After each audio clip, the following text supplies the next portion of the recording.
What a morning. It's 25 degrees when I left the house this morning, and I totally overdressed because the sun's out and it's just an amazing day. It's going to be almost 60 degrees today, so back to fall for a day and then it'll change, but it's all good.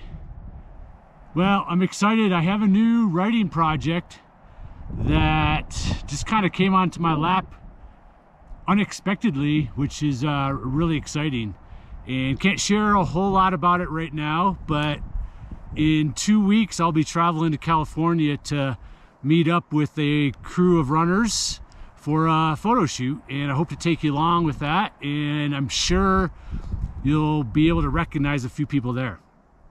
But with that, today, and how my process and how I write is that and how I wrote The Cool Impossible is that when I'm writing about a certain topic or subject, I'll go for a run and just really just contemplate that subject and just think about it, not too hard, just kind of let thoughts come to my mind.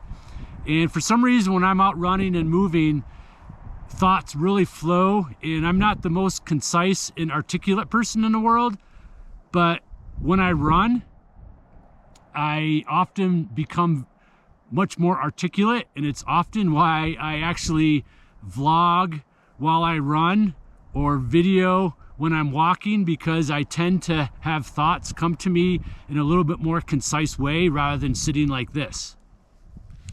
So when I go out and run, I'll just contemplate a certain subject, and as thoughts come to my mind, I will stop and actually jot them down on the phone, and I'll do my run the whole way that way, as again, thoughts will just kind of keep flowing.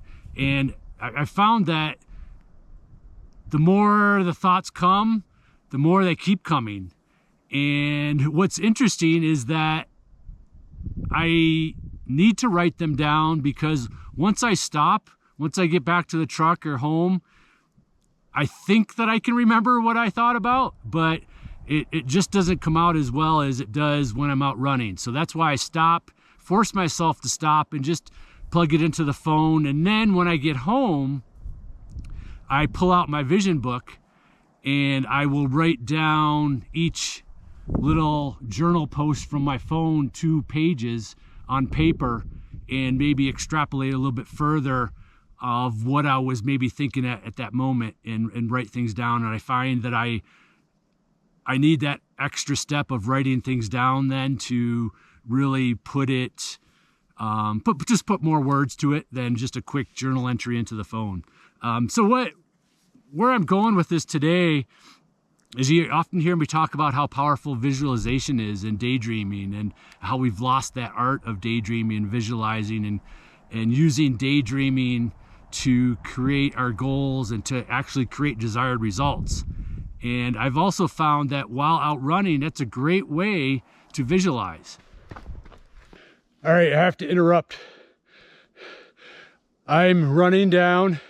I'm such in the flow, my thoughts focusing on the terrain, that I've run this trail hundreds of times, and I think I missed my turn.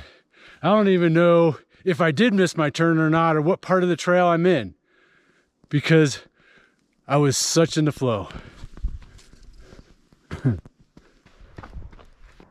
And the great thing about visualization, there's really no rules. And so I oftentimes will go out running, visualizing maybe a race I have.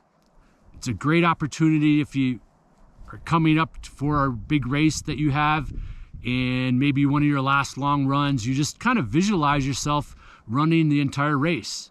See yourself, at the start line. See yourself at aid stations, getting in and out. See yourself fueling.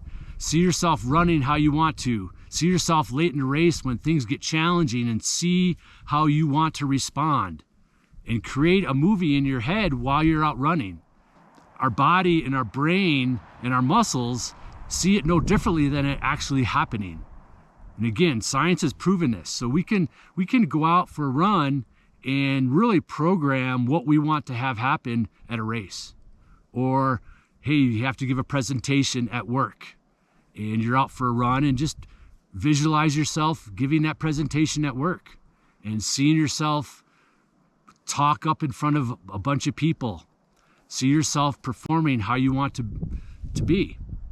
Ultimately, life is ultimately a game of performance, right? And how we want to perform and live our life. So we can, while we're out running, we can visualize how we want to perform and how we want to create our own life. Because again, it's that manifestation that over and over and over again, our body starts to realize that can happen.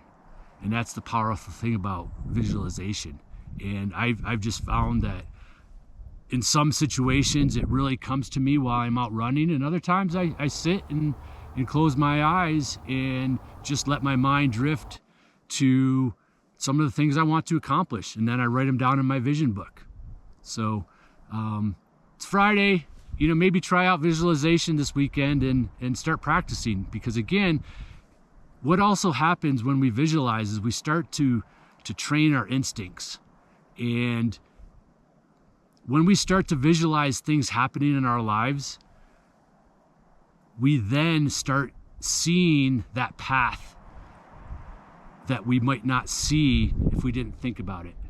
And then that feeds into trusting our instincts about maybe a decision you have to make about changing jobs, or should you do this race or that way, or should you bump up in race and put yourself out there and do a much bigger goal.